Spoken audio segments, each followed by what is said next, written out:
So guys, company का Q4 और financial year 26 का डाटा क्या एक्सपेक्टेशन है मार्केट एक्सपर्ट्स और एनालिस्ट की। ये पोजीशन आ चुकी है।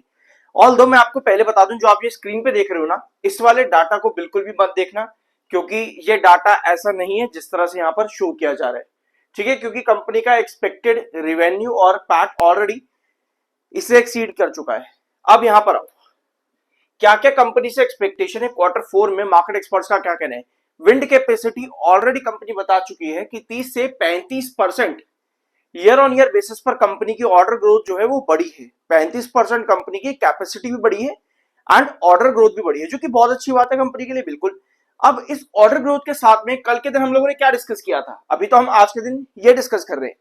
जो एनालिस्ट का मानना है Q4 को लेकर के कि कंपनी का इतना ग्रोथ है, कल हमने डिस्कस किया था कि कंपनी का एग्जीक्यूशन के लिए Q2 के बाद में कंपनी ने क्या स्टेटमेंट दिया था कि भैया एग्जीक्यूशन बढ़ाने के लिए हम लैंड एक्विजिशन कर रहे हैं। ठीक है, ये कंपनी ने बताया था। तो भैया ऑर्डर अगर बढ़ा है और कंपनी का लैंड एक्विजिशन बढ़ा है, तो क्या कंपनी का एग्जीक्यूशन बढ़ा होगा? ये भी कंपनी के Q4 में पता लगने वाला है। तो Q4 सिर्फ और सिर्फ इसलिए इंपॉर्टेंट नहीं है कि कंपनी का प्रॉफिट कितना, रेवेन्यू कितना, ये डाटा भी बहुत ज्यादा इंपॉर्टेंट है कंपनी के Q4 में। अब Q4 साथ में ये भी बताएगा कि कंपनी का फाइनेंशियल ईयर 26 में परफॉर्मेंस क्या हुआ है, और साथ में एक एस्टिमेशन भी रखेगा फाइनेंशियल ईयर 27 के लिए, यानी कि आने वाले फाइनेंशियल ईयर के। इसके साथ में आप लोगों का सवाल हमेशा रहता है कि सुजलॉन डिविडेंड कब देगा। ऑल्दो डिविडेंड देना ना देना ये कंपनी की अपनी मर्जी है, बट यस, कोई भी कंपनी जब बड़े प्रॉफिट्स में आने लग जाए, 500-600 करोड़ के प्रॉफिट्स कंपनी जब कोई भी कमा रही होती है, तब यस, इन्वेस्टर्स की एक्सपेक्टेशन होती है कि वो कंपनी डिविडेंड भी दे भाई मेरे को। ठीक है, अभी तक आप देख रहे हो कंपनी ईएसओ भी प्रोवाइड करती है अपने एम्प्लॉइज को, लेकिन इन्वेस्टर्स यहां पर ये चीज मांग करे कि भाई हमें भी डिविडेंड दो। तो कहीं ना कहीं यहां पर ये एक्सपेक्टेशन और बढ़ जाएंगी फाइनेंशियल ईयर 27 से कि कंपनी आने वाले क्वार्टर्स में शायद डिविडेंड प्रोवाइड कर दे। ऑल्दो ये मांग है इन्वेस्टर्स की, बट कंपनी ने इसके बारे में अभी तक कुछ मेंशनिंग नहीं की है आज तक। अब आते हैं आपके अगले पॉइंट पे।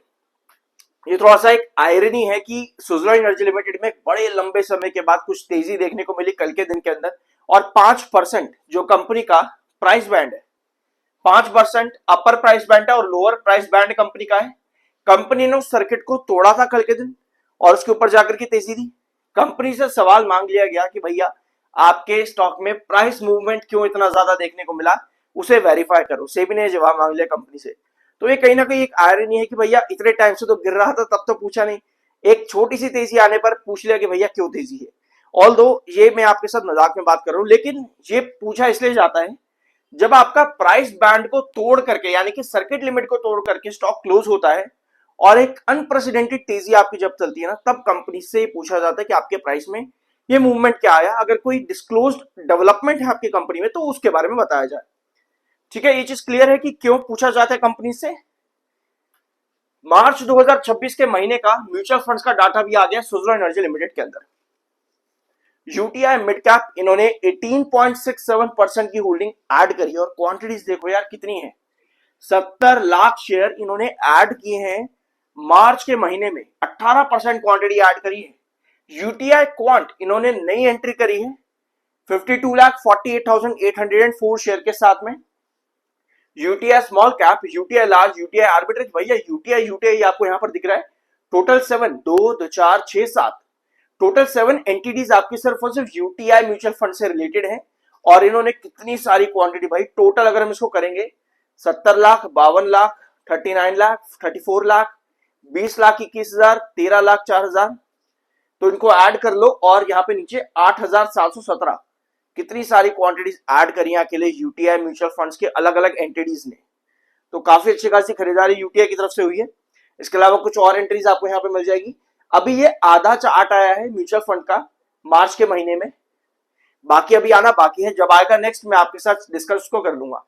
LIC mutual fund multi asset ने सेलिंग करी है पूरी की पूरी 17,28,000 शेयर के साथ में, और इससे ज्यादा खरीदार आपको देखने को मिले, यानी कि म्यूचुअल फंड की होल्डिंग बढ़ी है आपके मार्च के महीने में। जो अभी तक का डाटा कहता है कितनी क्वांटिटीज बढ़ी है आपकी, टोटल 2,10,78,541 क्वांटिटी म्यूचुअल फंड ने खरीदी है मार्च के महीने में।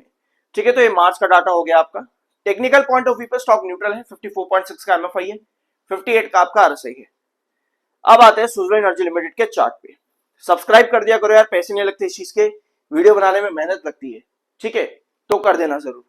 ये डेली टाइम फ्रेम का चार्ट है, मैंने इसको जूम इन किया हुआ है, अभी मैं आपको और चीजें दिखाता हूं यहाँ पे, ठीक है। पहले हम डेली टाइम फ्रेम ही ले लेते हैं यहाँ पे।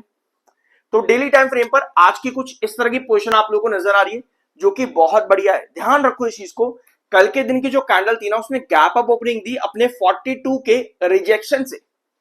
42 के रिजेक्शन से कल के दिन स्टॉक ने गैप अप ओपनिंग दी है, जो कि बहुत बढ़िया चीज है सुजलॉन एनर्जी लिमिटेड के लिए। और दिन के आखिर तक बायर आपके पास नीचे के टेल में लंबे रहे, और आज भी अगर आप देखोगे डेली टाइम फ्रेम पर नीचे की टेल लंबी है, ये बार को इंडिकेट करती है। लेकिन जो कैंडल है ना, इसकी बॉडी देखो यार कितनी छोटी है। ये एक तरह की ना इनडिसाइसिव कैंडल मैं इसको कहता हूं, कि ये कोई डिसीजन आपको नहीं बताती, ठीक है। मतलब ये आपको इंडिकेट करती है कि भाई जो आपकी ओपनिंग है ना, वो कहीं ना कहीं रिजेक्शन बनाती देखने को मिल सकती है 44.23 के पास में। क्योंकि भैया पिछले दोनों ही कैंडल्स का टॉप हाई बॉडी में अगर आप देखोगे, टॉप हाई बॉडी के अंदर मैं आपको कह रहा हूं, तो वो 44.23 के आसपास कहीं ना कहीं बन रहा है सुजलॉन के अंदर। तो मुझे पर्सनल लगता है कि ये वाली जो कैंडल है इंडिसाइसिव मूव देती है, तो कहीं ना कहीं ओपनिंग में ये पहले आपको रिजेक्शन बनता देखने को मिल सकता है, एंड देन कोई भी मार्केट का मोमेंटम होगा उसके हिसाब से कैरी करता देखने को मिलेगा। 45.5 के आसपास आपका क्रूशियल रिजेक्शन है।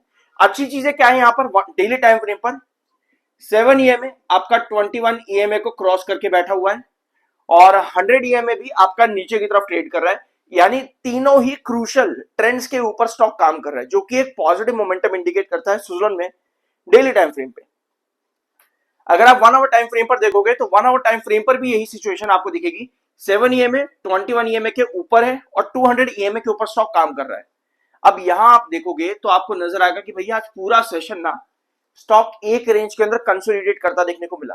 कहां पे, 44 से लेकर के 44.5 के पास में, इस रेंज पर स्टॉक कंसोलिडेट करता देखने को आज के दिन मिला है।